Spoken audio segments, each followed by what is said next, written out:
Hello and welcome everyone. This is Taco Movie Talks. I am joined here today with Matthew. You can check out his letterbox. He goes by War Champ on that site. Uh, Link down below. And also, if you are a more audio driven podcast consumer as opposed to YouTube, a Spotify link is going to be down below so you can listen to this episode at your leisure. We appreciate you joining us, and Matthew, I certainly appreciate you joining me here today with the topic of Chainsaw Massacre 1 and 2. What were your kind of feelings coming into this episode, and where was your mind at, and what were your expectations? Well, Texas Chainsaw Massacre was always a movie that I was kind of afraid of watching. Same with like movies like Hills Have Eyes and stuff like that, like where people are just, in my mind, just a movie about people being like brutally tortured and some capacity. So I was pretty, I had, an open mind coming in and I was expecting to be scared. And I'd say from the first one, I was definitely that got fulfilled, and then the, sequel, I'd say I didn't know what to expect for the sequel, but it ended up being a lot more like a goofy kind of, not like a spoof off the first one, but it's kinda like I feel like the director maybe realized, um, how he could make it a little more of like a dark comedy. Yeah, I was not expecting that whatsoever, and so because of how just gritty and realistic the first one, kind of taking it that direction on the second one just shocked me where I didn't expect that. But the cool thing about this is the director Tobe Hooper. Have you on Letterbox? Have you seen people doing like they call it Hooptober? It's like this kind of thing where they try to watch 31 movies and there's kind of like criteria that people try to accomplish with all of their films throughout the whole month of October. Are you familiar with that at all? It's funny because right when you said that, I had seen it so many times, the Hooptober thing, and I never connected the dots until you just said that. I was always like, "Is this like a basketball, like Halloween?" Like I didn't understand it, and now I get it. Yeah, I had to look it up myself because I'm like, I thought the same thing. I'm like, is this basketball? And then it was like all horror. But yeah, I guess for whatever reason, Toby Hooper, like his passing, inspired people to kind of celebrate his creative genius in the month of October, and that's certainly a huge, I guess, celebration of someone to be connected with the month of October going into Halloween. And I think rightfully so because from what I've seen, Poltergeist is that was something that went into the zeitgeist and was just supremely popular. A movie that kind of was at the top of people's minds as far as horror in the 80s, but I think he did that also with the original Texas Chainsaw Massacre. That Yeah, the elements he touched on, I feel like inspired a lot of movies that came after it. I mean, 100%. Like, I had seen Poltergeist first a few times, or a few years ago for the first time, and I was like, wow, this actually scared me a lot, which is doesn't happen a lot with horror movies, for me at least. And I was like, okay, this is good. And then I didn't really realize that he also did Chainsaw Massacre until I was, watched it for this episode. And I was like, okay, this is a great horror director. But I totally also agree with what you said about it being inspirational because this is kind of, I think, the starting point for like slasher films. And I've read a lot of things that people are like, there was like horror movies before um, Chainsaw Massacre, like the all the Universal monster movies that you talked about in other podcasts, and then they're a little more lighthearted, and then there's Texas Chainsaw Massacre, which I think is a totally like feels very experimental, And then you got like, Friday the 13th, Halloween, all the slasher movies that became super popular afterwards. Yeah, and Leatherface as a character, like up to that point, it this is kind of the evolution of like a Frankenstein, right? Where it's like that modern monster that could exist in real life, and that added element makes it all the more terrifying. Yeah, and especially, and I think he was probably like the Hooper was probably going for this kind of thing because there's like the, you know, serial killer kind of phenomenon in like the 70s and 80s, and this Mm, is kind of like I'd say like a movie version of that phenomenon, because it's focused on even though it technically wasn't based off a serial killer, I don't think. It kind of just really gets into that and the whole media shock value type thing, at least in my eyes. So, ironically, I just recorded an episode going over some Alfred Hitchcock films. Didn't cover Psycho, but there is a serial killer who, when I say his name, you might be familiar with. But he inspired both Psycho and Texas Chainsaw Massacre in some of the elements that the killer exhibits, and that serial killer is Ed Gein, or the Plainsfield Butcher. Have you ever heard of Ed Gein? I did a little research on him after because before I watched the movie, I was talking to my mom and I was like, because I was talking to her about the movie, and I was like, "Isn't this based off of some guy?" And she said, "Yeah, he was a killer, I think, in Wisconsin." And I started doing more research, and I realized he actually, I mean, it's still bad if you kill a few people, but instead of like 15 or 20, he killed like two or three people, and I Mm, think he was more known for, at least from what I read, like exhuming bodies out of yes. graveyards, like doing what they do in the film, like basically building things and like Yes. dead skin and very gross. I don't know if that's like a disorder. I know people like. I know of the necrophilia stuff. People enjoy dead bodies. It's probably some kind of version of that.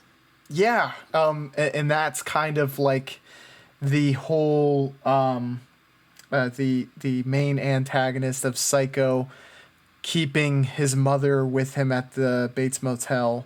That is very much almost directly inspired by Ed Gein keeping his mother's room as a shrine to her, and I think also exhuming her body post mortem, as well as numerous other bodies, and creating literally like furniture a la what happens in Texas Chainsaw Massacre.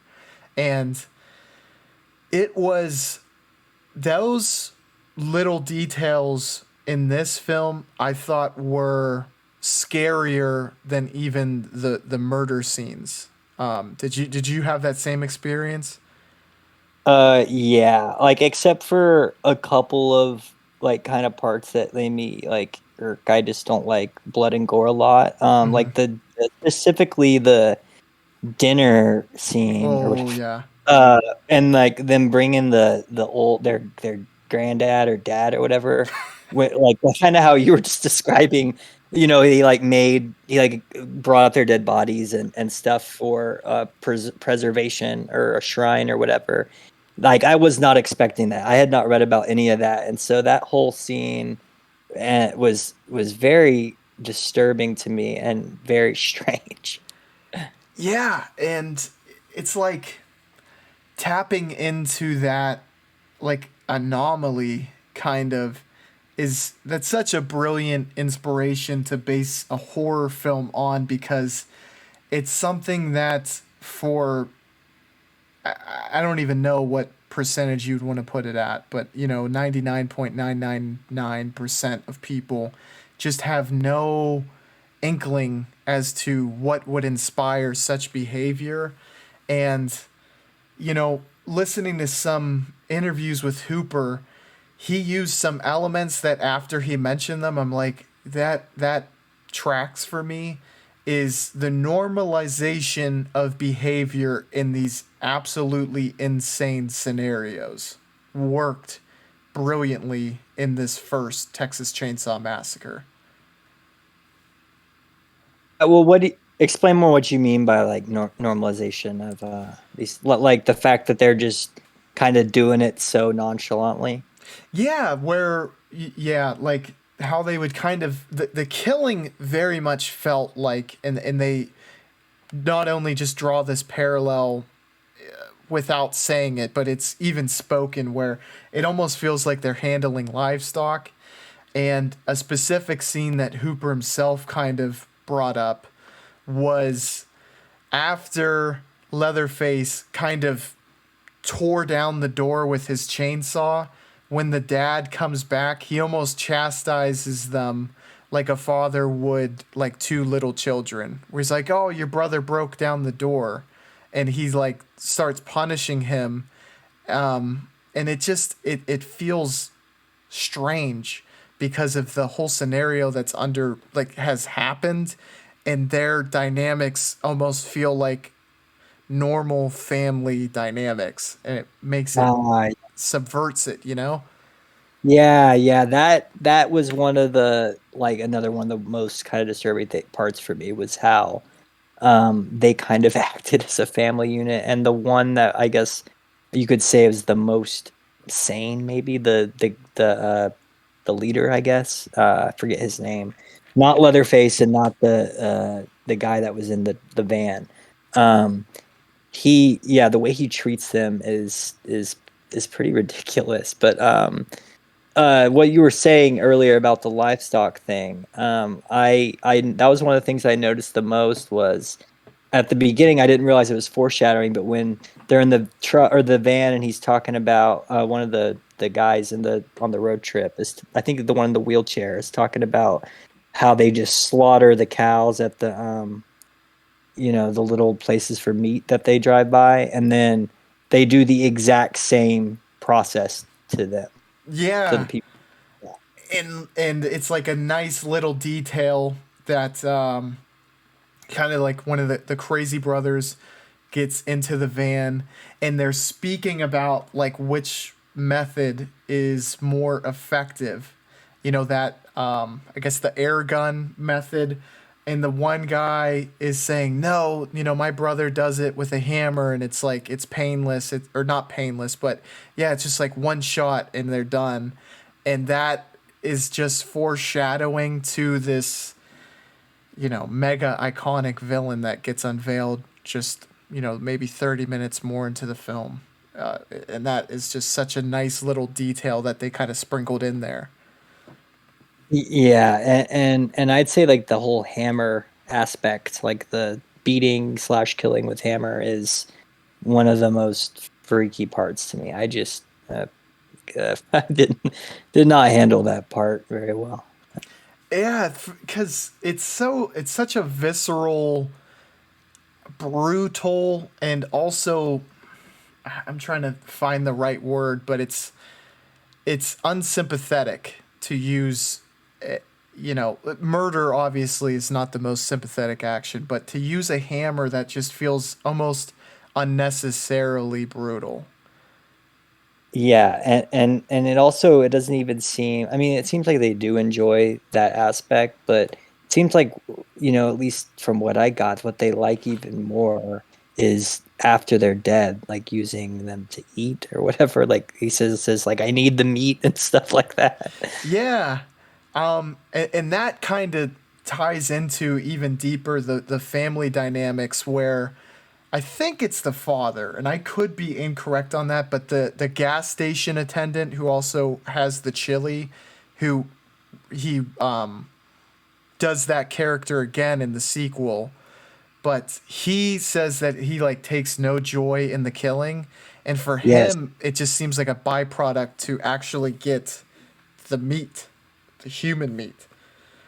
Yeah, yeah, that's the exact line I was thinking of. Is I remember specifically him saying, "I don't even like the killing that much, like y'all do it." And then Leatherface himself seems like he's like kind of just like half human or like a caveman, like doesn't really understand much. And I did think it was kind of interesting how they elevated his character a little bit in the sequel as well. Yeah, so I'm a little bit conflicted with how the sequel was handled, just because it took it in such a different direction, and this one I felt like was like it's so hard to believe that this was a film that Tobe Hooper pretty much was able to do on his own, and the lack of studio involvement is probably what aided in it being such a unique kind of creation of its own genre, for lack of a better term. Oh yeah, like the first one I was reading, it was like $150,000 budget, which is like one of the smallest I've ever heard of for almost any big movie. Because I mean, I think budgets, and then I look at movie budgets, and like $1 million is considered small. But the Mm-hmm. second, which is crazy, but the second, well, the sequel definitely feels more like like a Hollywood story or whatever, because you got the cop, the good Mm. cop. You got the character of the radio host is a little more fleshed out, and then it's kind of set up more like how I thought the first one was going to be, honestly. And the first one, I mean, I liked it way more as also, and I was a little conflicted at first, and then I was thinking it would be so hard for him to make something just as scary using the same kind of sequence of events. And so maybe he just realized, I can't remake a film like this. I might as well just make it like a slasher horror slash dark comedy, which was seemed to be a very popular thing in the 80s. Yeah, I feel like it's eerily reminiscent of like an Evil Dead type movie. The second one is how I kind of looked at it, or Evil Dead 2 maybe, where it almost soaks in all of the bombastic and ludicrous nature of everything and really plays it up. Yeah, I haven't seen Evil Dead and Evil Dead 2, surprisingly, because I know I need to, and those are considered, some of the best horror movies. And yeah, but I know they're kind of horror comedy, playing off their own tropes and whatnot, which kind of makes for a more like I guess I would say like a fun or funny movie, even though I'd say the second one is way more gory. Like there were more times I'm not good with gore, so I mean I didn't look away, but I almost did. I was like, yeah, this is a lot. Like it's hard to see someone's head get beat in, or Oh even though yeah. it's fake, even though it's 80s cheesy fake blood and gore, it's still hard for me to watch. Yeah, and that is kind of a surprising element because so the macabre elements in the first one are definitely there. But I do think the actual like violence that they show isn't it's nowhere near cranked up as it is in the sequel. So from that aspect, it is kind of impressive that this film, the original, is able to be so horrifying while not like, okay, we're gonna show you a person get dismembered, right? It's a little bit more subtle in the actual action towards the characters. Yeah, like one of the parts that stuck out to me from the first one the most was how, like, at the very beginning, or not the very beginning, but when they haven't been full on like attacked by Leatherface yet, and like the guy in the wheelchair is kind of downstairs, and he's hearing what sounds like screaming, and then you cuts back to them, checking out the house, and they're just laughing. And in my mind, I'm like, is something happening yet or not? And then just kind of all happens at once. And you don't like it's not any like long scenes of people being tortured. It's just like you kind of just see each character go. And then, at least for me, I didn't on the first watch realize who had died, who was left. It was just kind of all this crazy nightmare type of, that's how I would describe it. Yeah. So, and I kind of want to touch on something that you brought up really well, and so obviously this film has like a very iconic introduction, even the kind of sound of like photographs being taken is very much linked to Texas Chainsaw Massacre. I think it kind of pops into your head if you think about it. Like I don't. It's the you. Do you know the sound that I'm kind of talking about? That like. Uh, yes, yes. It's like the picture being taken, Yeah. So kind of like a yeah. it starts off with that, and then also the scene of the desecrated bodies at the cemetery. So you know the depths that this film is willing to go to, and then it kind of not it turns the notches down a little bit and lets you settle into it before it cranks it back up to 11, so to speak, which is like I kind of like that in the pacing of it all. Yeah, I agree. Like it felt incredibly tense to me at the beginning, and I was just thinking, or not at the time, but after I kind of realized it was so much because of, I guess, the way it was edited. Maybe I mean it's, the way it's filmed also like in the van. Um, it's it, most horror movies at least that it's kind of has like a happy aspect at the Mm, beginning and then it's dark, and this one just kind of felt like it was off the whole time, even from the start. Just kind of the way I guess like it cut like out like the zooms, like the guy in the wheelchair just going down the hill and falling. Like it was all just kind of strange. yeah, I didn't even think of that, but you're so used to films. It's like they're like cranking the radio, everyone's happy. They're like going off to a vacation, like an escape from everything. But this it almost feels like, and I think it's because of the reason they were going there. And I think it was because they wanted to make sure that one of the bodies wasn't a relative, I believe is why they went to the cemetery. And maybe that's kind of the reason why everything felt so off kilter in the beginning. But characters that don't even reemerge when they're at the cemetery, you get the vibe that this setting is just not a very safe environment, and that one of these people is going to become involved in a bad way. Yeah, and in my mind, at least living like being from Texas, living here, um, I realize now that I think this movie is what has spawned so many people's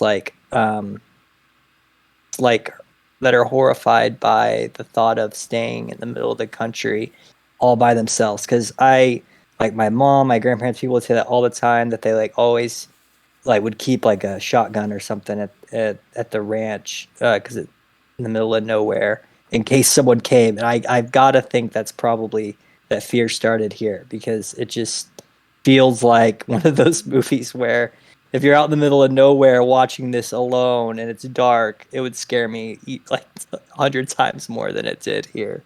No, exactly. And just kind of playing up that fear where it uses the setting kind of like the way like Ridley Scott, like that you're in a place where respite is nowhere to be found. Like you like once you're in this location, it's like you can't just easily get away. You're kind of stranded, and that isolation is what makes this feeling elevate beyond what it normally would be. If this was broad daylight New York City, it's like, oh, well, someone would help, right? But you're in the backwoods, you're miles away from civilization. It's like, well, what can you do here, you know?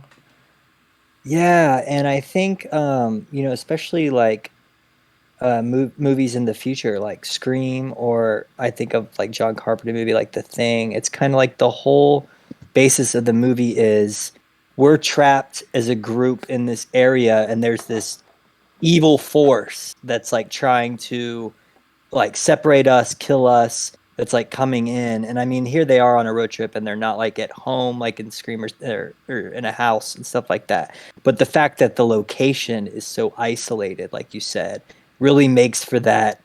There's nowhere to run because if I were to run, I'm just going to run to the forest, Mm-hmm. and there's nothing see anyone for miles, which is really like that if you go out into the country in Texas. So it's pretty accurate. Yeah.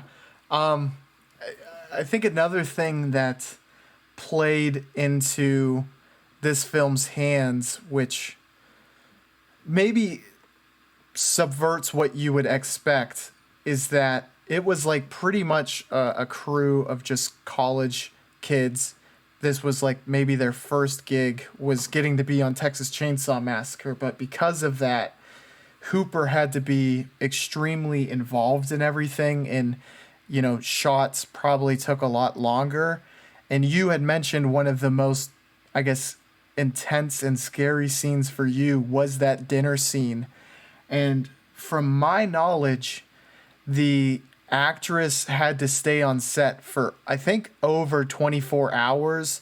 And that, I think, played into the her performance being so spot on, is because like it was very much an intense situation for her, so she was kind of living through what they were trying to portray. I didn't know that. I was doing a little research on the production before this podcast, and I did read that like they all ended up hating him by the end, and no one ever wanted to work with him again, which is always a sign that something went wrong. But also, I heard a similar thing about how Kubrick treated, I think, Shelley Duvall in The Shining. Yeah, are you at all familiar with that? Because I basically all I know pertains to how Shelley Duvall is doing now, and she is not doing well. And I would imagine it's because of how she was treated on that set. But I'm not keen or have heard yet what the goings ons were. And are you at all familiar with what happened? I am only my only knowledge, and I read about this a long time ago, but I remember seeing that that shot where she's or that little sequence where she's walking up the stairs, the giant steps, Mm. and Jack Nicholson's pretty much gone nuts by this time. I think they did that like 200 to 300, that take like over Holy 100 times. crap. And yeah, but apparently it was kind of for the same. I mean, I don't know if Hooper did it on purpose to her to make her more agitated, but someone said like Kubrick did this to get her in the state of mind of being like like super, just angry, upset, a bit like some kind of like anxiety inducing, trauma inducing type of stuff. And I don't know if directors do this on purpose to the actors, because I mean, yeah, that would put you in a bad mood. It makes you a better actor if you want to be scared, but it's definitely not ethical. No, I completely agree with you. And I would have to imagine the scenes with Shelley Duvall were her and an extra and not Jack Nicholson, because I feel like Jack Nicholson would probably, I don't know, after like shoot 50, you'd be like, okay, like I'm not gonna do this anymore. But that's literally insane. And I know that's kind of Kubrick is almost like David Fincher in the manner that he likes to do takes a lot of times. But I mean, I think that's bordering on insanity even for him. Yeah, and I also I think it was a Reddit thread I saw a long time ago. I think Hitchcock is actually the most notorious for doing that kind of stuff with especially with the female actresses he worked with. Yeah, I was just discussing with Ethan kind of some of the less what do you call it? Some of his tactics were less than kosher, so to speak, with his female actresses, and I forget. I think it wasn't Audrey Hepburn, but it was Hepburn was the last name of one of them, and that he was almost kind of perverse in the way that he treated her in a couple of the films that they were on together. So that's such a weird thing to hear about after the fact. Like these critically acclaimed directors could also be terrible people at the same time. Yeah, and I mean, I think about, back then how there wasn't, people couldn't just go and post what happened, online and then get a bunch of other confirmation from other people on the crew like, "Oh yeah, that's true."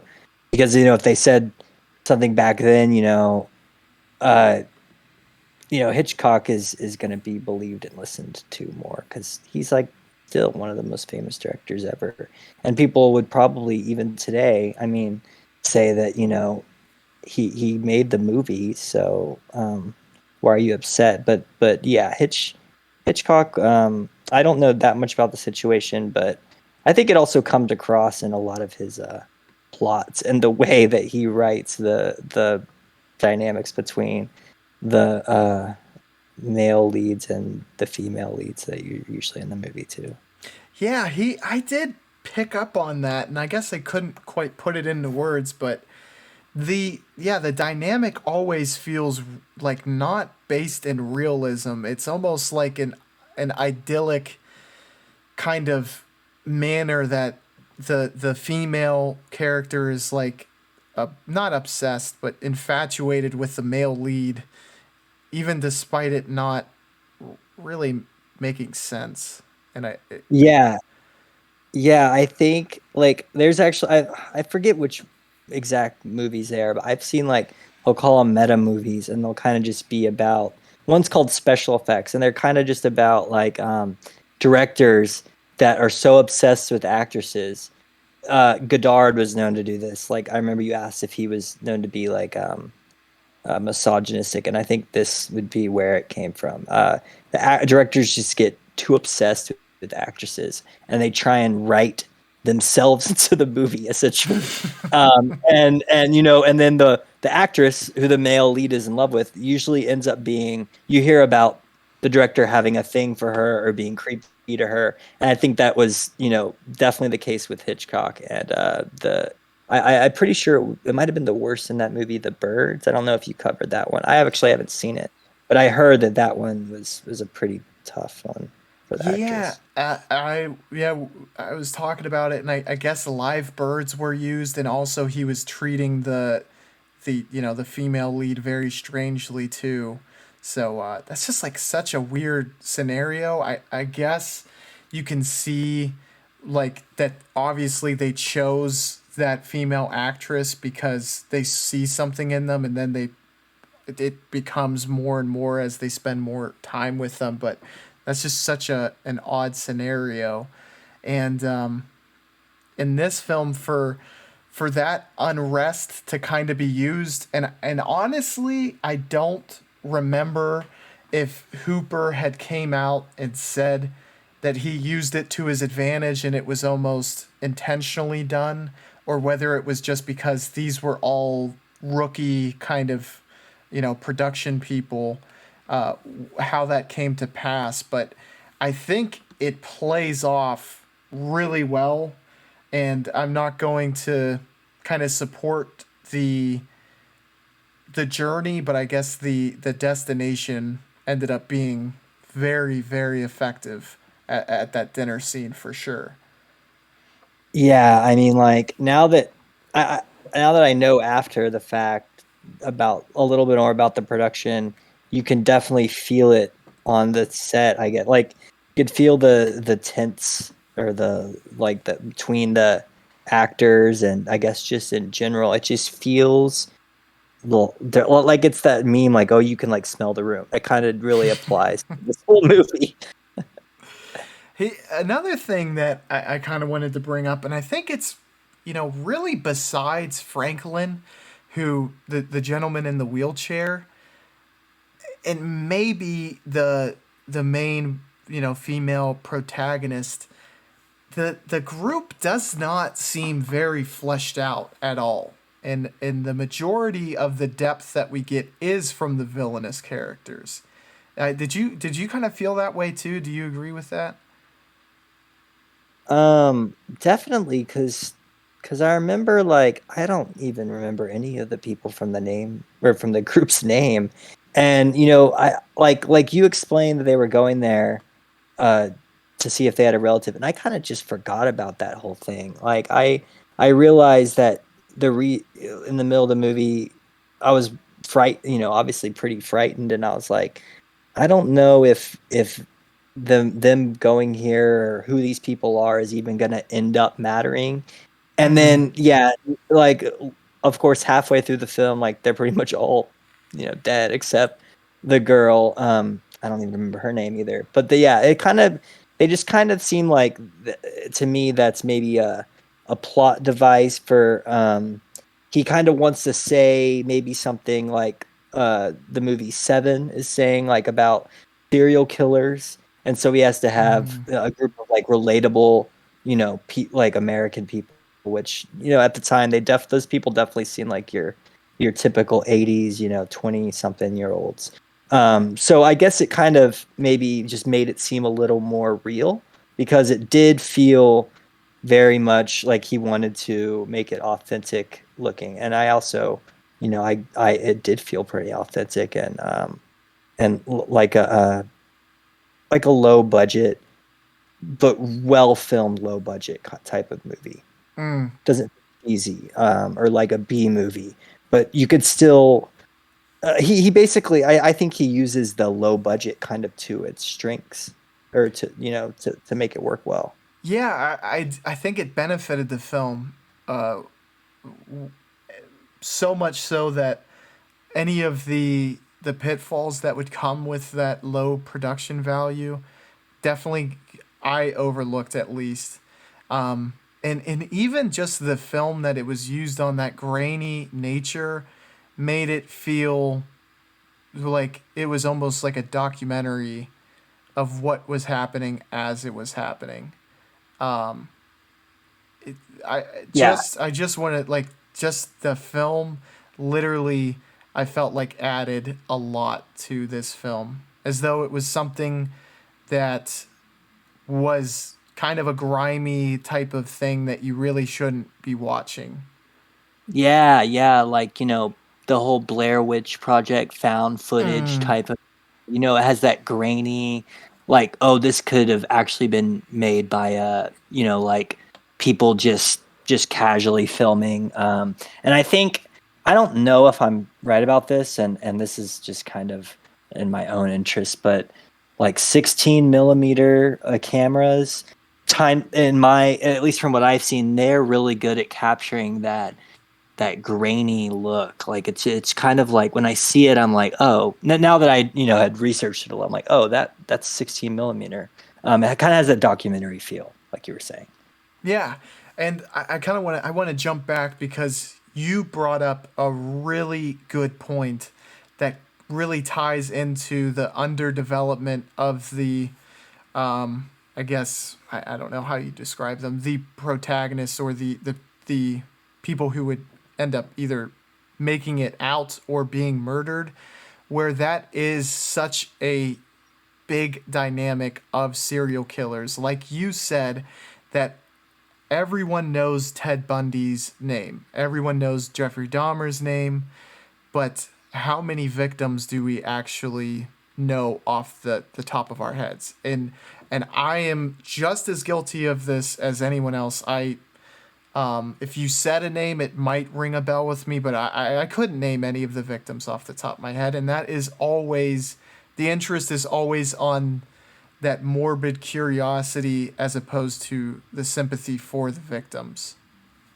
Yeah, I mean, like you being like always growing up and reading crime stories, serial killer stories, and all that. I also, don't know much of like the about the victims, but it's because, and at least from my experience, it seems like people would call it the sensationalizing of these people to almost like their like celebrity status, basically. Mm-hmm. Like all these documentaries, like recently I've noticed Netflix especially was coming out with tons of serial killer documentaries. Like it is almost like a fad, like you would used to see in like one of those gossip magazines. Like you would Yeah. see like a serial killer on the front of that, and it's this weird strange thing.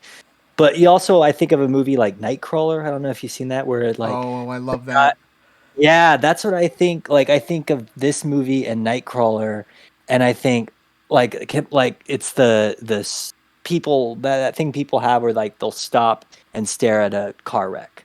Same Mm, kind of, same kind of principle. I think applies to serial killers. People are so obsessed, or not obsessed, but interested in why these people are so different than us. Because I mean, for like you said, like 99.999% of people, no one understands why someone would kill people like this. Like what how do you enjoy this type of thing? You know what I mean? I completely agree with you, and it goes back to the old saying, "If it bleeds, it leads," because and I don't understand why in human psychology, why I'm interested in it, why a lot of people are just so interested in it, but it's something that you can't take your eyes off of, like you said, and I think that kind of plays a role into another one of the inspirations that inspired Tobe Hooper to I think make this film so grisly, and that was Vietnam, which was going on during this time period, if I'm not mistaken, and was, I think, if I'm not wrong, also being televised on the national news to kind of show what was happening during that time period, and like the normalization of carnage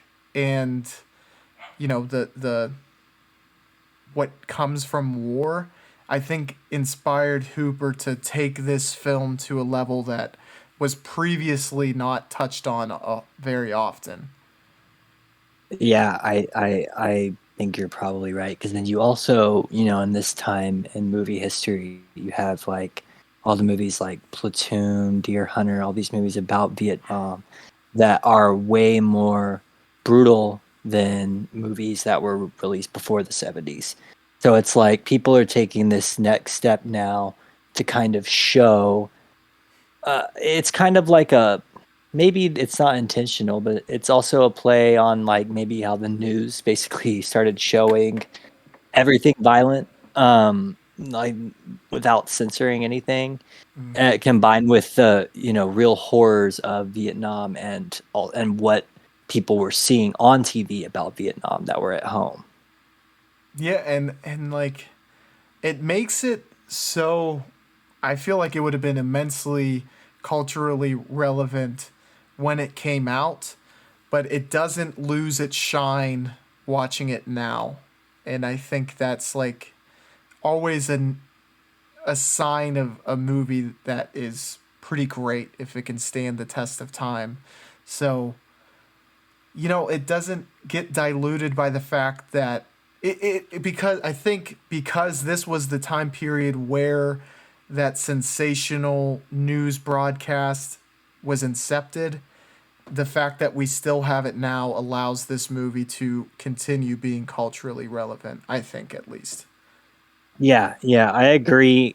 I agree there 100%. And also, in my mind, when I was watching it, it still felt like just the whole thing just felt like fresh and unique, and like the way it just felt experimental still. Like, um, just everything about the movie. But yeah, like culturally speaking, uh, I think that still applies today because I think people always say the media is going to continue getting more you know um, hyper sensationalized. Sorry, I think because it's just what draws engagement, and engagement draws money, and I think that's a big aspect to it. Yeah, I feel it like at this point I think that's like a really kind of neat thought to explore because I don't even think it's the grim nature or how news seems to spend the majority of its time highlighting negative or negativity, but the snowball has gone so far, and it's like, how does it derail at this point? Despite the fact people are starting to kind of tune out of the news, but I think that comes from a different place that's more politically driven than what it was showing necessarily.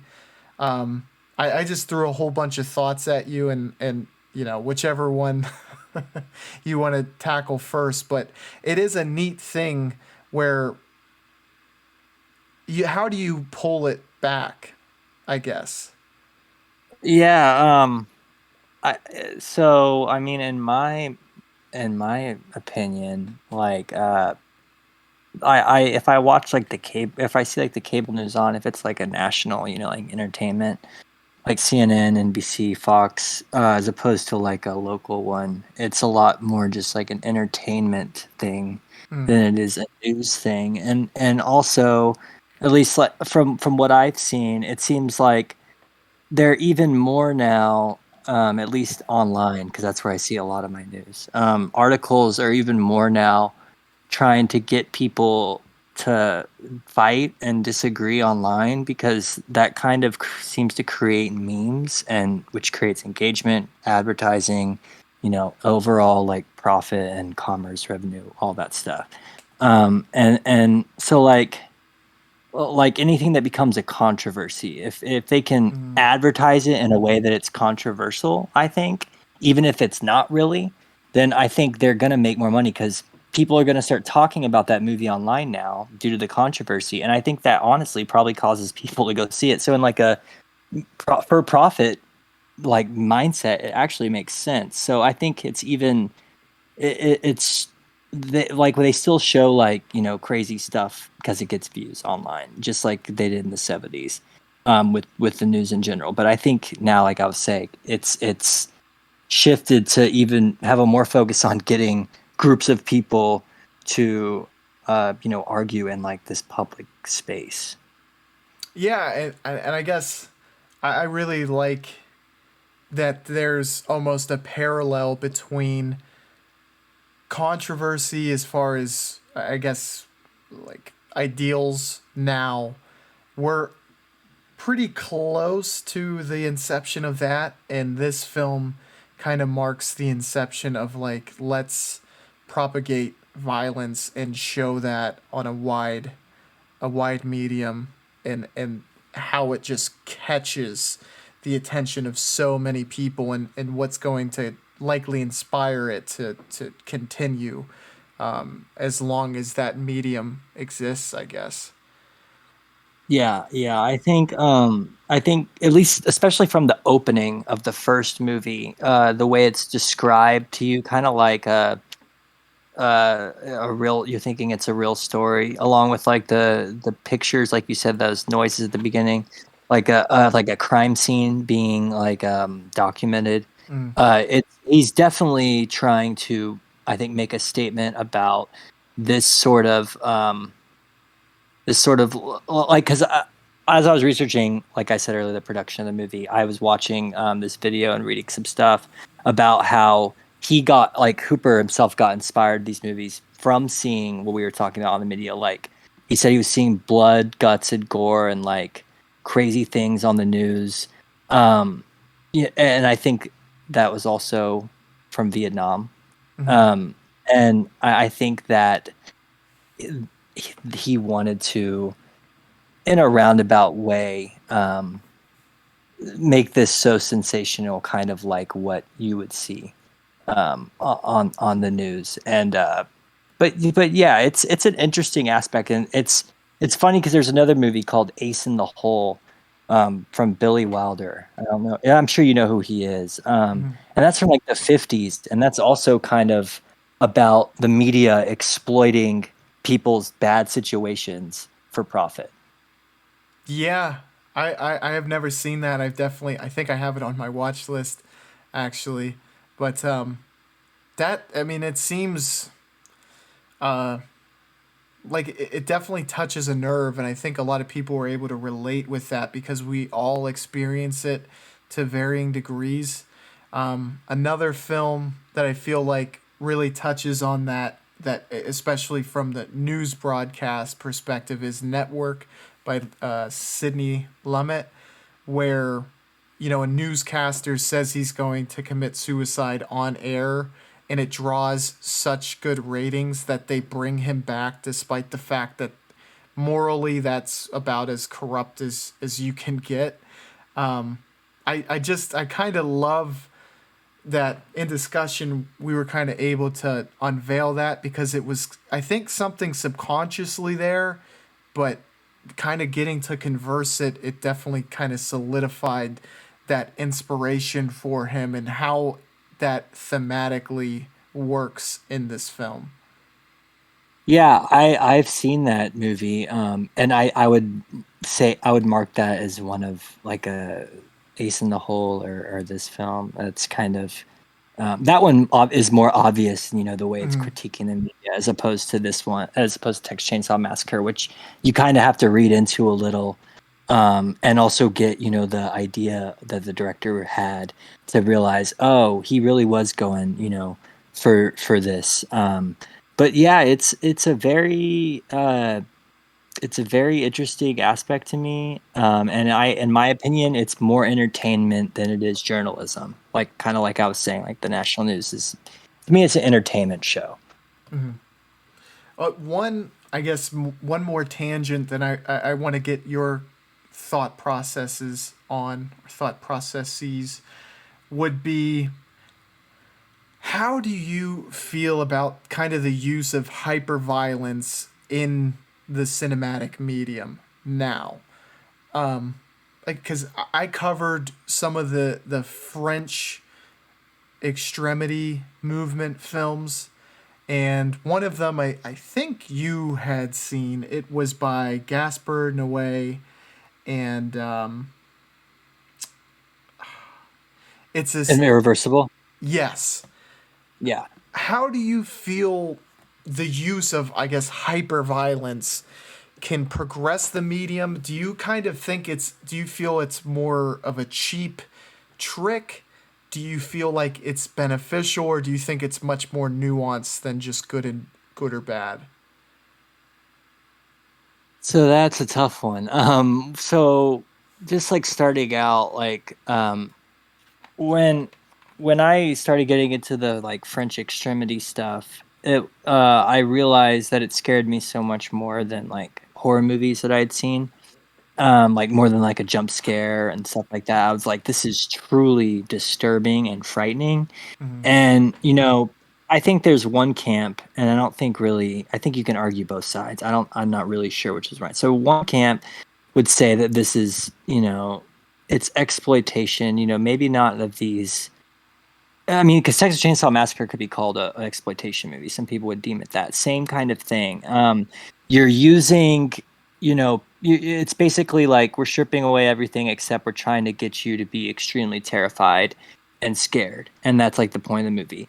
So, in terms of developing like the film medium, I think that for me personally, when I first saw like Irreversible, and like I'd never seen Martyrs. I'm pretty sure you went over that one, but Mm-hmm. there's other French extremity movies, and a lot of them are by Gaspar. Like there's a Into the Void. That one was tough, but I always come out of the movies, feeling just awful. So Yeah, me too. so, I feel terrible. I'm like, God, why did I watch that? People call it like torture porn, which is, I think, is a good way to describe it because you're basically watching it to feel bad. Mm-hmm. And for me, so like, in my personal belief, when I came out of those movies, they stuck with me for such a long time that I was like, okay, these are truly special to me because the fact that a fictional movie can make me feel like this, and it's not like someone I knew personally like died or got hurt or something like so that like tragically affects you personally. Yet I'm still thinking of the movie like 2 weeks later about certain scenes that are disturbing. Like to me, that is a mark of something done well because like I think, okay, how am I going to go out myself and make something that scares me that much and it's fictional? Like it's not like a snuff film. Like that's hard to do. At least Mm-hmm. like it takes a lot of effort. A lot of it I think is editing.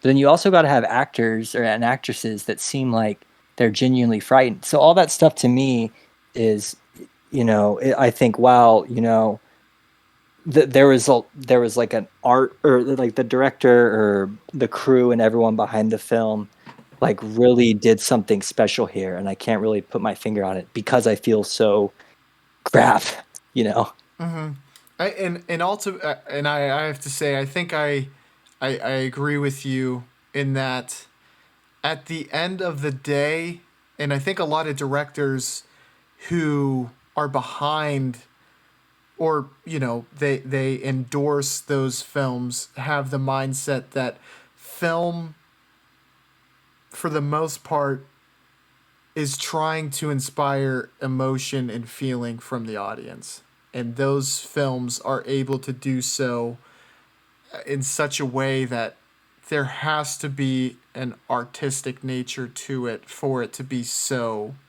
effective. Yeah, like like the way I evaluate movies a lot of time is I just think to myself, or like after the movie's over, like the first level for me is that I want to like be able to kind of feel the movie, like you said. Like, does it make me feel some way? If it doesn't, and I'm like thinking this is a movie the whole time, or I'm like taken out of the experience in some way, in a non-intentional type of way, that really falters. And but a lot of the times what helps create that emotion or that feeling for me is like a combination of the acting, the cinematography, and I think the editing. And so yeah, so like it's hard to put a like word or a list of the things, but it kind of just all comes together to help create that. So like the physical, or like the feeling comes first, and then after that it's kind of like, the plot or the narrative, and like a message, and connecting to it intellectually. But I think that, that foremost, like you were saying, that foremost kind of feeling, it really is determinative for if I like a movie or not. And I think those really violent ones, just that kind of feeling that it gives me is powerful. Yeah, and you keep kind of like inspiring these different thoughts that I'm very interested to get your take on. So I apologize for kind of taking these in different tangents, but you touched on something that I want to get your perspective on.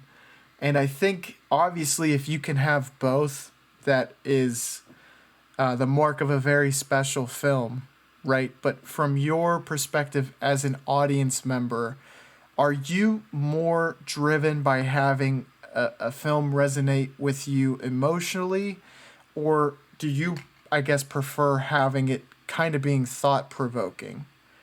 And I Um, can enjoy both, but I kind of just wanted to get your take. Yeah, I would say both, but I would say the forefront emotionally. Like if I Okay.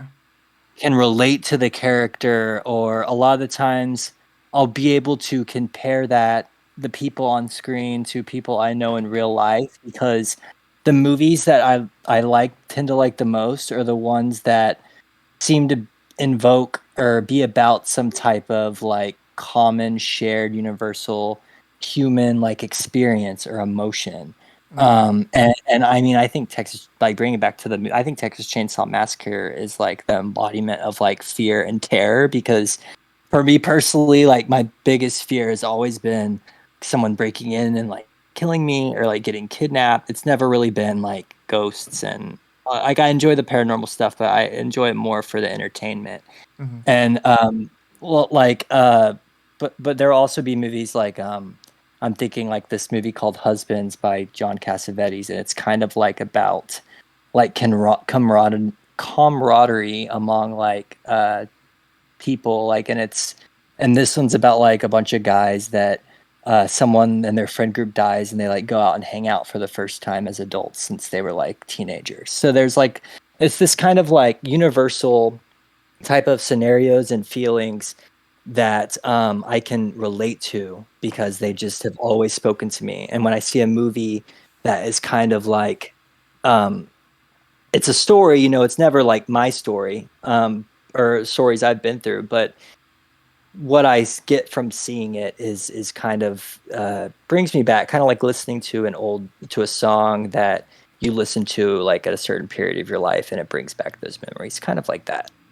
I I I I totally see where you're coming from, and that emotional resonance is when it can feel or touch close to home. I think that's something that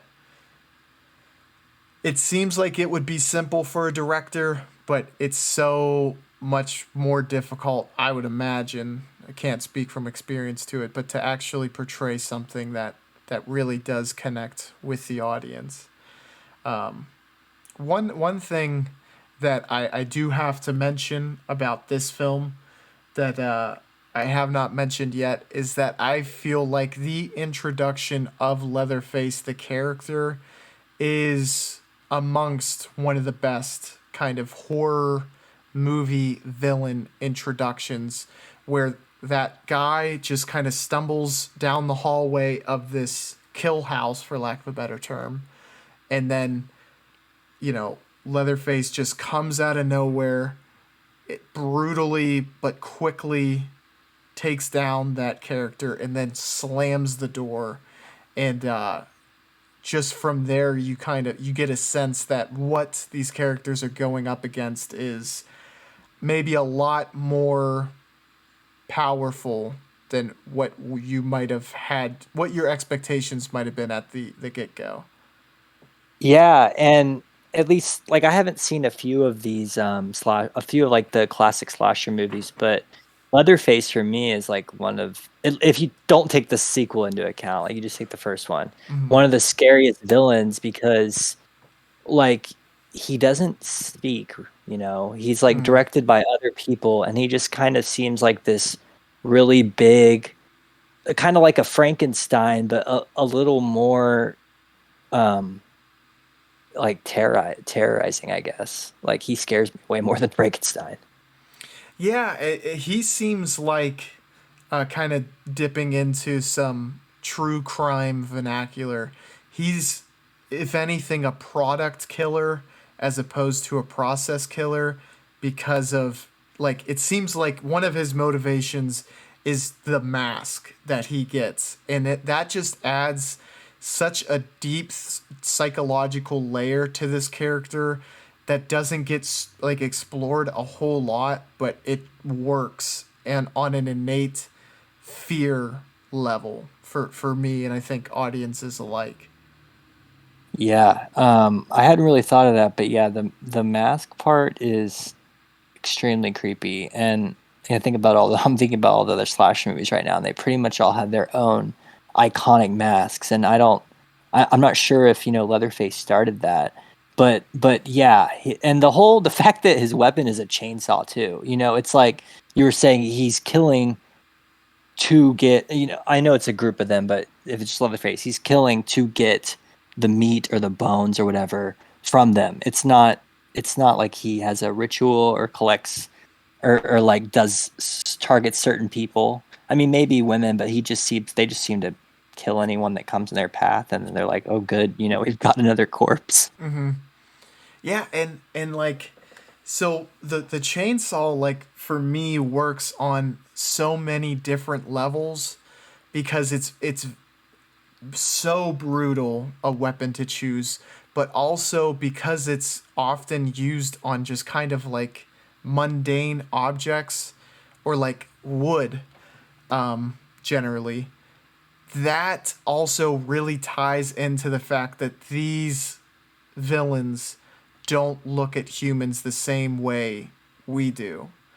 And that kind of also elevates the weapon choice for me because it does very much objectify the people being murdered as opposed to, like, kind of a knife feels more personal in that the killing works on a level where it's like they kind of have their sights set on a specific person and they're doing it for more other reasons, I guess. But the chainsaw makes it seem less calculated and more just as a means to efficiently get the job done, I guess.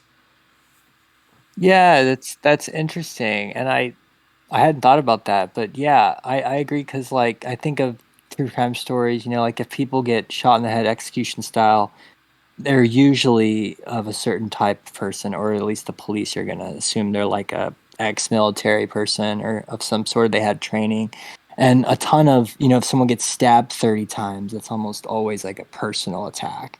But chainsaw, like you were saying, like one, I now realize that like looking at chainsaws and think of them as a weapon is probably only a thing because of this movie. And like you're saying, like a chainsaw and then their other weapon, a hammer, these are just like tools. They're not, I mean, like, what tools can be used as weapons, but you would not think of killing another human with a chainsaw.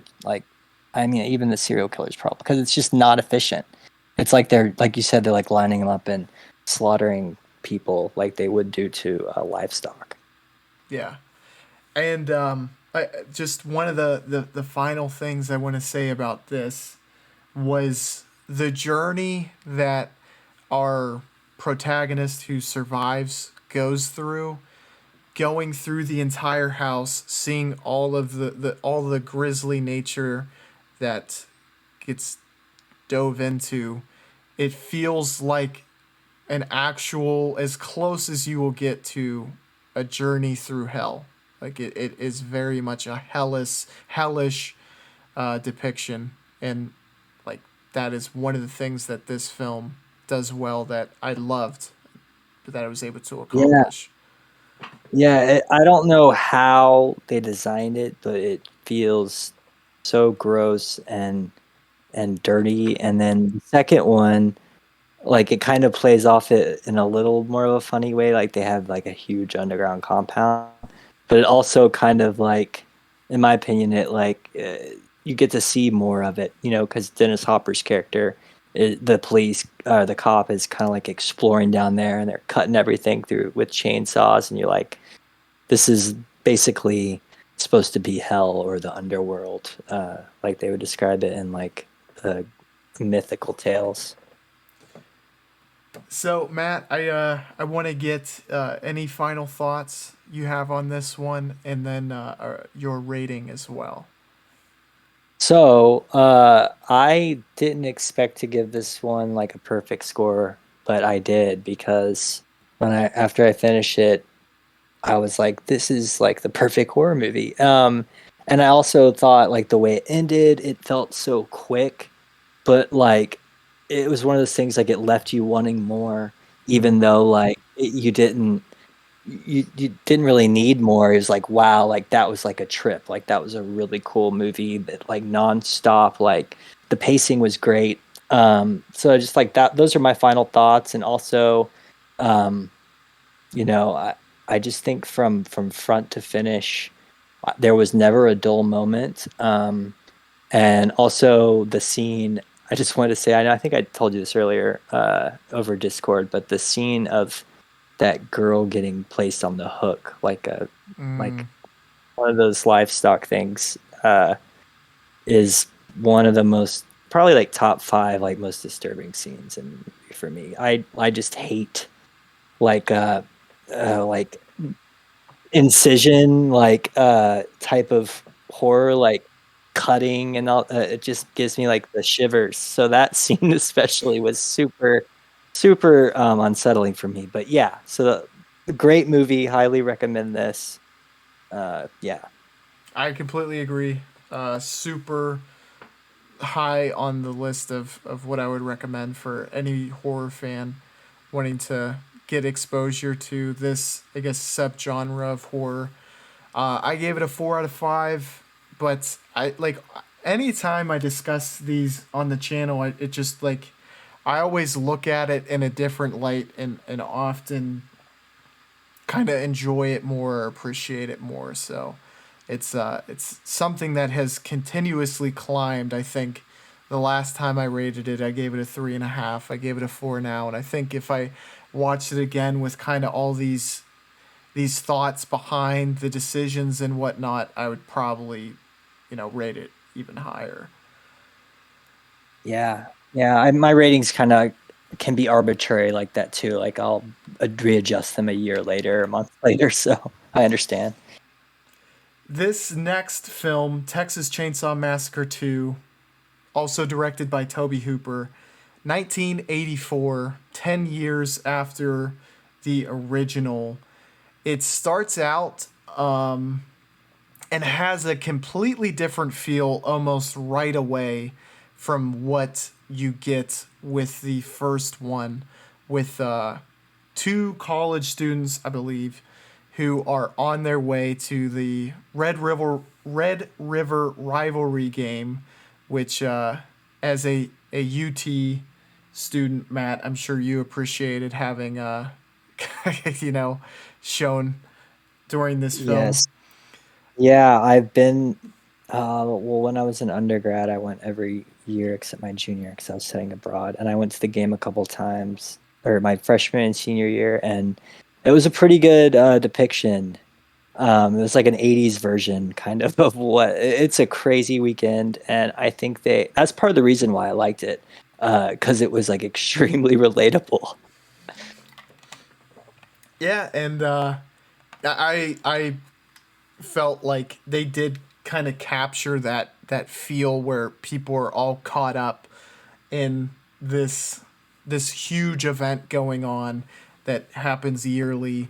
So like that worked really well, but like the first, I guess, introduction to the or reintroduction of the villains in this one was so different because Leatherface, as opposed to just the Leatherface, actually almost I don't know quite how to best describe this, but he has a corpse that he kind of wears in front of his body, so it's like a ghoulish figure was attacking these two students on the road as opposed to just a Leatherface, which was, I thought it was neat. It looked visually stunning, very macabre, and it was kind of a neat decision. How did you feel about that, and also the kill of the student who was driving the car? Because that was such a brutal kill.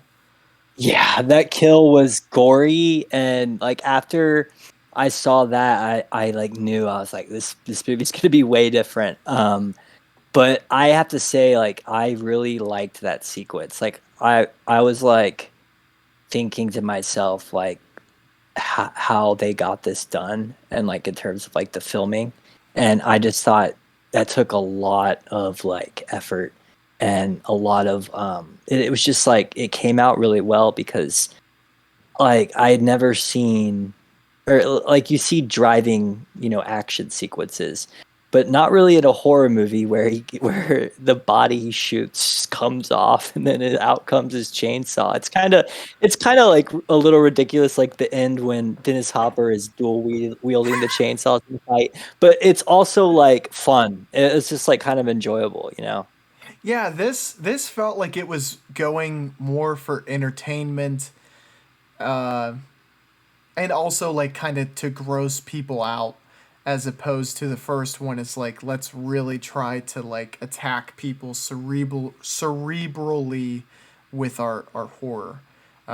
Did you kind of feel that way too, Matt, or do you have a different take? No, yeah, I agree. It was like that. It was like the other kind of 80s, slasher films where it's light-hearted in a way, but at the same time it's incredibly graphic. Yeah. And like the original like Texas Chainsaw, I would say is as graphic, but it's way scarier. Oh, I completely agree with you, because yeah, a lot of the DJ's assistant, when they are Chop Top, who is a new character introduced in this film, who is, I thought, kind of stole the show and had like the most venom out of all the characters. When he was attacking that guy, I was like, this is like so much more brutal. It takes it 10 times further than they go in the original. Yeah, like the hammer scene in this one, the dinner hammer part, like felt like it lasted like 10 times as long as the initial one. With the grandpa just, or actually I don't think it's after their dinner and she's over the bucket, I was Mm. just like, "Oh my gosh, when is this gonna end?" And, it wasn't even like that I was scared, more like I don't wanna watch someone's head be bashed in for so long. It just kinda grosses me out. Yeah, and I think that was definitely intentional because like the grandpa dropped the hammer like at least three, Yeah. maybe 4 or 5 times, and I'm like, oh my god, they were just drawing it out as long as they possibly could. Yeah, and then I was like, you're thinking, when's the cop coming? Like he's got to be here by now. And that's such a to me that felt like such a classic type of Hollywood story thing they do, They had the savior character Mm. and he's coming trying to save the victim. And then it's kind of played out the same way here, which is fun and it's entertaining, but it's not scary. Like it's not scary to me like the original. Yeah, I completely agree with you there. This one, it felt like they tried to kind of dive deeper into the internal mechanisms of Leatherface, and I didn't get a huge appreciation out of that just because I felt the way he was depicted in the original was so brilliantly done that to kind of have this additional motivation where there's like some indecision on behalf of Leatherface, it made him way less scary in my mind. Oh yeah, no. After the second or after the sequel, I didn't even see him as scary anymore. Like he turns kind of into like a cartoon character type of, Oh yeah. like the way he acts, or like I saw him like some weird, like a scared dog or puppy or something, because he kind of like the other guys just kind of tell him what to do, and they're like, hey, like you can't be like falling for women or for this girl and stuff, and they just like kind of talk down to him like he disobeyed, and then that's just kind of the end of it. So he kind of gets like this half he gets characterized a little, Hmm. but then it's kind of just seems like not a joke, but that it's just overall supposed to be maybe like a humorous thing, but that does completely take his fear of him away. Like I wasn't in fact I was way more scared of the other two than I was of Leatherface in this one, because they just make him empathetic. Yeah. And I'm kind of glad you mentioned the other characters, and the one I wanted to ask you about specifically was Chop Top, the guy with the steel plate in his head. I felt like, I mean, if he had not been in this film, it would have had to be completely rewritten or it wouldn't have worked at all. How did you appreciate that character? Did you kind of like how he was depicted? Yeah, he was ended up being the scariest character basically. Because he's got that aspect to where he's more like psychotic than, I don't remember the other guy's name, the not the older guy. Um, he's more psychotic than him. That guy's a little more. He seems like he takes care of the house and stuff. But this guy's just kind of like he enjoys violence, and he can't really think outside of that box, of like just killing, enjoying, like being sadistic, like being a statist basically is like his character trait. And he seems just pretty much unpredictable, like you don't know what he's going to do next. So I agree. He's out of the characters in the second one, I think he stole the show. And I'm gonna reference some movies. I'm not sure. Are you have you watched much of Rob Zombie's filmography, Matt? Oh, I don't know if I've seen movies from him. I'm like not as versed in horror as some of the other stuff, but I've been trying to watch more during home. But like I need to watch Rob Zombie's movies. I need to watch that Dario Argento. I need to watch George Romero, I think, too. Like I have a Oh lot. yeah. Yeah, Okay. there's a lot. So I don't think I'm familiar. So and I wouldn't definitely put him near the back end of your priority watch list because his films feel very, very exploitative. And he is like a lot of other like great directors super inspired by the horror films of yesteryear, but this film seems like a direct inspiration for House of a Thousand Corpses because of almost the humorous nature that the characters seem to have with the people that they kill. And Chop Top also plays in a couple of Rob Zombie's films as a horror character that seems it's a more sinister take. But anywho, I wanted to throw that out there because I thought that actor was so great, and I'm like, he seems just like X character from House of a Thousand Corpses, and I thought the whole movie seemed very similar, and it was because that guy actually is in that movie. But just something I wanted to throw out there. But how did you feel about Dennis Hopper's character?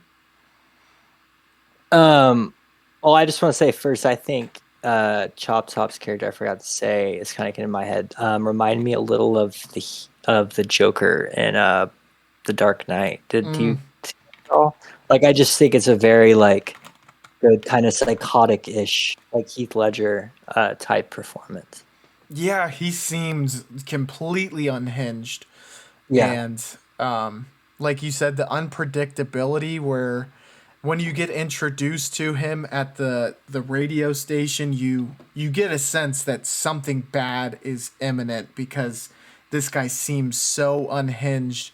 And I like the little detail where he had like a coat hanger that he was kind of heating up with a lighter and then scratching his scalp with that. Like that is yeah, such an unsettling thing to have any character do. yeah. That part made me squirm a little. But for Dennis Hopper's character, I mean, he was fine, and I love Dennis Hopper. He also, I love him as a director. I know, like the movie Easy Rider and Out of the Blue. I listed, I think, in my top 25 movies. So I really was excited to see him. I felt like his character was just like a typical film, like Hollywood story police officer. But I did and there was also a part where it seemed like he was connected to the murders, but it didn't explore that a lot, and I was kind of disappointed because I want to know a little more because I felt like he cared about what was happening, but I think he just mentioned, or at least the cop at the beginning mentioned this this like happened to your someone you knew or your family or something. But besides that, I think the highlight was just like I mentioned earlier, the dual wielding chainsaw battle at the end. Yeah, that was tremendous. I'm pretty sure Dennis Hopper's character was the brother of Franklin, who was the man in the wheelchair in the original, and that's why he was so driven to kind of find these people and enact justice upon them. Okay, yeah, that's what it was. I thought he was related, like a family wise to one, but I couldn't remember exactly.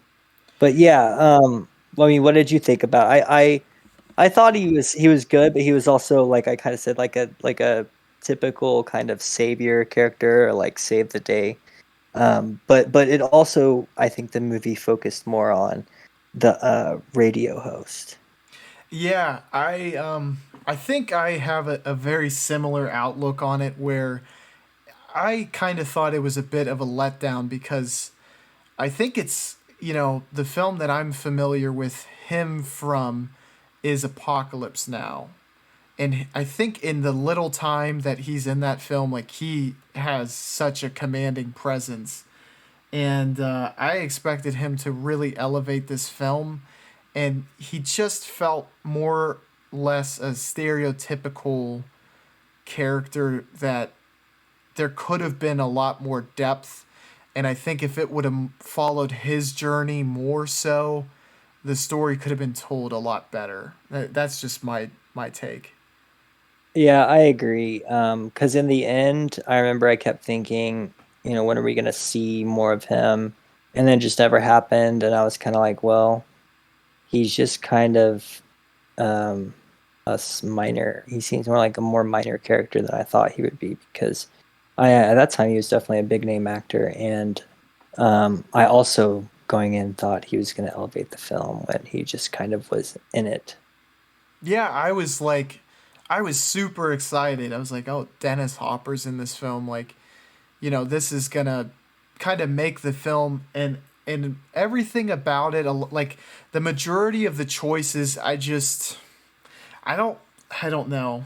I guess maybe my expectations were so different from what was delivered that I wasn't in the correct mind state to fully appreciate this film because it is kind of, and I think I was, that was part of the sell whenever I proposed this movie, was it's a polarizing film that a lot of people love and hold highly as a cult classic, but I can kind of see where, like the majority of fans might have just kind of been lukewarm on it. Yeah, I mean, so like I didn't look up anything about the sequel before I watched it, and but in my mind, I mean, partly because most sequels just aren't as good as the original. I mean, there are some, but just from what I've seen, it's almost it doesn't happen very often. And then, kind of from like I said, when that brutal killing at the beginning, and then when I saw them doing more stuff like Dennis Hopper's character as a cop, they're investigating the murder. They're doing it didn't feel it felt more like a narrative Hollywood movie, just like you would go to the movie and see like a normal entertaining movie rather than going like if I were to go to see the first one, I would have been like, "Oh my gosh, that was crazy." Um that was like what a movie at the end opposed to the second, I would be more like, "Okay, that was entertaining. That was a good movie, but it wasn't like anything great or like mind blowing. Like it was just decent. But yeah, I think that in franchises like this where there's a part of them or like one of the movies is so good, and then you get a big fan base and you change it up like this, it's most people probably aren't gonna appreciate it that much, but there still I think is some part to like about it. I think it fleshed the world out a little bit more, even if it wasn't in like the way I wanted. At least you see more like who Leatherface is, but also the end of the first one. You don't really need to see more. It just kind of I like that ending. Yeah, I think if you reveal like too much to the monster, it can sometimes take away from the monster. Like the mysticism is, it strengthens that character. Leatherface I think had that, so they removed that mysticism in this film. And I'm not like a huge diehard Texas Chainsaw Massacre fan, but I do really like that character. I thought it was so brilliantly crafted to kind of, maybe unintentionally throw that away. I look at it and I'm like, like I kind of wish that would have been taken into consideration when they did this film. Yeah, yeah, and I was wanted to ask you what because I think especially like for Frankenstein and like the really classic like monsters, there's been so many movies like comedy Frankenstein movies and stuff. Like, what do you think about that kind of stuff? Do you think they're a little more like grounded and like they can be all these things and they're not like super terrifying? Where if you think of Leatherface, you think from the first one, you think extremely scary. But if you think of Frankenstein, you might think of like the Frankenstein or Dracula like cereal or like a toy. That's it's more like there can be kids versions of it. Yeah, that is such a like a neat dynamic that you kind of bring up, because like I think both of us definitely grew up in like Dracula and Frankenstein, like you said, were, they weren't the terrifying thing that maybe they were when it first came out. But I think one of the reasons why those films can still resonate so well, despite them not being horrific, is that it works more on a human tragedy perspective. And that was what I think made Bride of Frankenstein so so effective and like a great film that still stands out, is because they take that premise, and in the sequel I think the natural progression that they go with it makes sense, and the way you're able to sympathize with Frankenstein especially, it works with the through line of, something that's created out of God's hand, not kind of being suitable for this world. You know what I'm saying? Yeah. I can see more like a reasonable or like logically like Frankenstein or Dracula developing that way based on what they're written, but Leatherface, like in the first one, is like a doesn't say a word. He's more like a scary figure who remains scary if he doesn't really act in any sort of empathetic way or really like say anything. And And like, and, and oh, go ahead. I'm I was just sorry. gonna say I was just gonna say Frankenstein and Dracula, like you said, are like they're kind of more relatable to humans. Like they kind of have a personality. Yeah, and I always thought like part of the horrific element was that they were always kind of destined to, it was a curse that they didn't really ask for, but they were damned with it, and they were always bound to be misunderstood, and they were going to be surrounded by people who could never sympathize with them, and their experiences were always going to be so much different from the human experience. And like, because Frankenstein, he plays with a child in the first one, but he doesn't know how to have that type of interaction. So like, Yeah, from that perspective, it kind of works because Leatherface seems sinister and evil in comparison to those two characters. yeah. Like they have more of a side, like they could have a good side coming out, and then but they basically try and do that in the sequel, and it just doesn't feel. I know what you mean. It doesn't really feel as right. Yeah, and it feels more comedically based too, Yeah, and I think that plays into it a little bit as well. yeah. I agree. But I see your line of thinking, because that is like very much, it correlates or runs parallel to those universal monsters a lot too, and I can't quite diagnose why it wasn't as effective to me. Well, I think when you talked about them having like a more human aspect and kind of them being stuck like or having a curse and they're not really uh it to me that's different than Leatherface. I mean they after seeing the second one he is more now if you take that into account he's more in line with Frankenstein Dracula, but from the first one he's just like this kind of monster, and I think to make him scary you kind of have to have him you can't really have him become comedic because like to me like Leatherface like you can't have like a cute Leatherface like you can have like a cute vampire, it's in my maybe it's a cultural thing or it's like a we just live in this time period where we think he's scary, I don't know, but to me it doesn't, it always comes off as like a pure like horror thing as opposed to those older stories while they can be scary, they're kind of developed into pop culture and like or like culture in general in all different types of ways. But it is an interesting thing to think about, and I just kind of thought of it on the spot. I was like, well, like what's the difference between like why do we think Leatherface is super scary but not those more classic horror stories?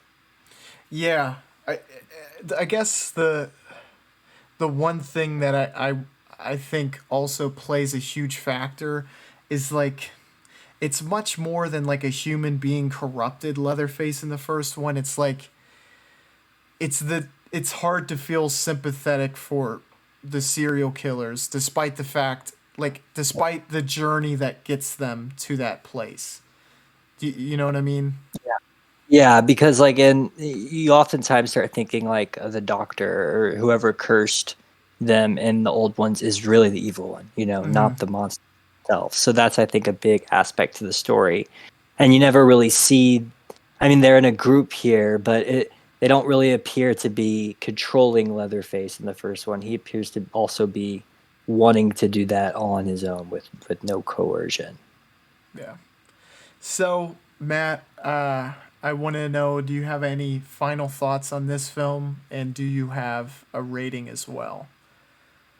Yeah, so for rating, this one, honestly, like it's like I wish I could go on a scale where I could do like 6.5 instead of like, because I was kind of feeling a 3 to a 3.5. I just gave it a 3.5 just to be out of 5 stars, just to be like a little more generous, I guess. But yeah, I liked this movie. I thought it was pretty good, but I didn't think it was well, it wasn't like a crazy good sequel. I think like Alien and Aliens. I Mm. those are two movies that I think the sequel felt in the same vein a little as this sequel, but it was done a lot better.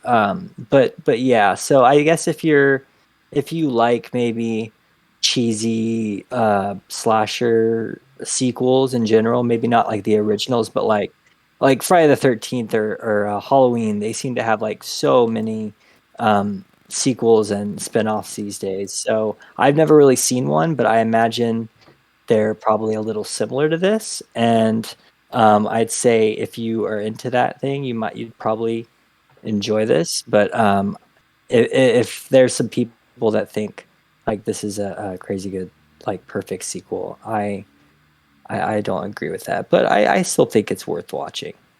Yeah, I think you kind of captured my sentiment too, where there's elements of this that I think are you can easily latch on to, but for me, I gave it a 3 out of 5. Um, just because yeah, those elements definitely are there, and I did like the macabre elements, and some of the comedy did work, and there was unnerving stuff with Chop Top and the dad as well, but it was a come down from the original for me, and but Yeah, I see. It does live up to the original. And one funny comedy thing I wanted to throw in before we're done is the part where he talks about like the property taxes for his pipe being broken. oh You remember yeah, yeah, that? I do that. And then he got hit with a chainsaw like right down the middle, and that kind of played into that punchline like pretty well. Yeah, yeah, Yeah, I really I enjoyed that. Some of the humor did hit, yeah. despite this being so over the top, gory. Matthew, thank you for joining me on this, man. I really appreciate you watching these movies and reviewing them, and talking about them with me. This was definitely a fun episode, and I think we really you kind of helped enlighten me on a lot of stuff that didn't quite resonate with me immediately with Texas Chainsaw, but looking back, really worked in its favor. Yeah. Well, I'm glad I could do that, and I like this too. I don't tend to watch, like I said, I don't tend to watch much horror movies, but this kind of made me like watching Texas Chainsaw. Kind of made me want to watch more of them. So do this a little more before Halloween. Yeah, I think you will very much enjoy it, and I hope all of you listening enjoyed this episode. Again, check out Matt's letterbox, which is down below, and be sure to like, comment, and subscribe. And we will catch you on the flippity flute. Bye, y'all.